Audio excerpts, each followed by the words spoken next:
वक्त मैं Dwarka sector 21 book shop पे आया हुआ था, जिसकी रिव्यू मैंने दिखाई। अभी मेरे साथ अंकित खड़े हैं यहाँ पे, इस शॉप को यही चलाते हैं। तो यहाँ पे आने के बाद मुझे लगा कि एक किताब है जो आपको दिखानी चाहिए, और आज की बुक रिकमेंडेशन भी यही हो जाएगी। तो क्यों अंकित, दिखा दें जी। आज की जो किताब है वो जो हम दिखाना चाह रहे हैं वो है रश्मि रथी, जो रामधारी सिंह दिनकर द्वारा लिखी गई। इस किताब को ज़रूर आपने देखा होगा। रश्मि, रश्मि यानी प्रकाश, प्रकाश जो लाइट कहते हैं, रथी यानी जो रथ चलाने वाला हो। तो इस किताब का जो नाम है रश्मि रथी, वो यहीं से आया है। एक ऐसा योद्धा जो प्रकाश के रथ पे सवार हो। प्रकाश यानी सूर्य, सूर्यपुत्र कौन थे? सूर्यपुत्र थे कर्ण। एक ऐसा योद्धा जो महाभारत के युद्ध में हार कर भी जीत गया और जीत कर भी हार गया।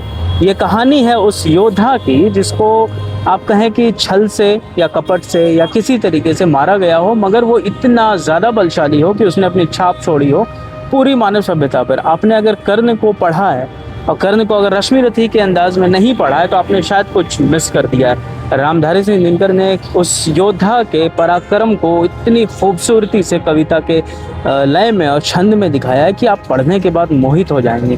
थोड़ी सी हिंदी इसमें क्लिष्ट है जो आपको कभी कभी समझने में मुश्किल होगी, लेकिन आप कोशिश अगर करेंगे तो इस किताब को पढ़ते पढ़ते उस फ्लो पे जा सकते हैं जहाँ से आपको फिर ये कहते हैं ना कि there is a point of no return. तो ये वो वही किताब है कि एक इंसान जिसके साथ इतना छल होता हो कि बचपन में ही उसे छोड़ दिया गया हो, सूर्यपुत्र होने के बाद भी उसे सूतपुत्र कहा जाता हो, और जब वो वीरों के उस मजमे में खड़ा हो फिर भी उसे लड़ने से सिर्फ इसलिए रोक दिया गया हो कि वो राज क्षत्रिय नहीं है।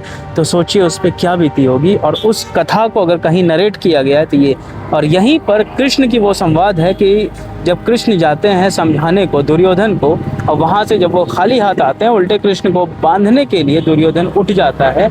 तो ये पूरा जो संवाद है वो इसी रश्मि रथी में आपको मिलेगी, जो एक दो लाइन है कि जंजीर बढ़ाकर बांध मुझे, हाँ हाँ दुर्योधन बांध मुझे। तो आपको अगर पढ़नी हो कुछ अच्छी चीज़ हिंदी में जो बहुत खूबसूरत चीज़ें हो तो ये किताब आप ज़रूर पढ़ें। आज के रिकमेंडेशन सीरीज़ में ये किताब। शुक्रिया।